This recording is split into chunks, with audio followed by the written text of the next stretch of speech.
Masu kallo, a yau za mu koyi simple exponential equations. Ma'ana bayan mun gama laws of indices, to akwai abin da muke kira kuma exponential equation. Za a baka tambaya ne sai a saka maka unknown a sama kamar x haka. Shi muke kira exponential equation. Gashi nan dai 3 power x is equal to 81. To abin da wannan tambayar take bukata kai shine solve the following. Ana so ne x din nan ka nemo value sa, number nawa yake wakilta. To idan mai kallo zai yi haka zai ga an bamu ga 3 a nan. To in da zarar an baka number a nan 3 to aikinka zai zo maka da sauƙi sosai. Abin da za ka yi shine sai ka ce yanzu wannan 3 sau nawa zan yi times ɗinsa da kansa ya bani 81. Kenan daga nan zan iya cewa equal to 3 power x is equals to, sai na ce 3 times 3 9 bai bani 81 ba. Sai in sake saka 3 times 3 9 81.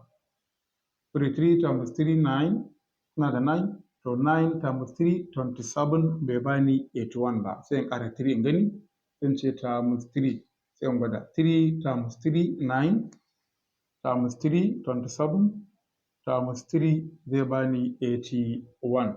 27 27 27 idan aka tara 21, mun ɗauki 2 plus 2 4 6 8, za mu samu 81 ɗinmu.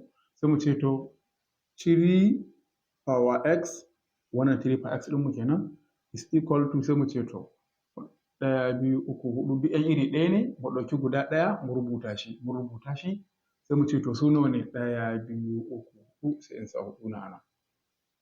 Mai kallo zai ga yanzu 3 ne a nan, 3 ne a nan. Da za ka buga 3 power 4 a calculator ka zai baka 81.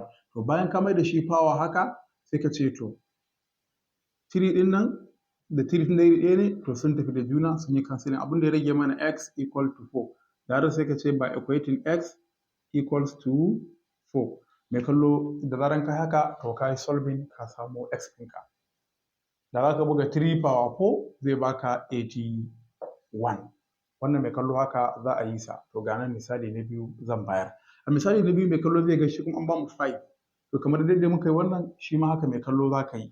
In ko mai kallo na ga zai iya jarrabawa kana yi tsaye da bidiyon sai ka gwada ansawa mu ga duk za mu samu ansa iri ɗaya. To bayan kai haka sai ka ce 5 power x is equals to, to za ka ta yin 5 times 5 ka guda nawa za ka yi ka samu ansanka. Sai mu ce 5 times 5, 5 times 5 25, ba mu samu 625 ba. Sai mu ƙara ɗaya. 5 times 5 25 times 5 125, har yanzu dai ba mu samu wannan ba. Sai mu ce to 125 times 5, sai mu gwada 5 times 5 25 times 5 125 times 5 za mu samu 625. In mai kallo buga da calculator zai ga za mu samu haka. Sai mu ce to 5 power x is equal to, sai mu ce to 5 ne duka nan, to ka ɗauki guda ɗaya.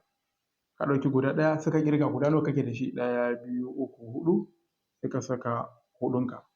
To in ka duba nan 5 ne, nan ma 5 ne. Iri ɗaya ne, tunda iri ɗaya ne sai ka zo ka ce to therefore, saboda haka x ɗinka equals to 4. Ma'ana in ka ce 5 ya ninka kansa sau 4, to zai baka 625.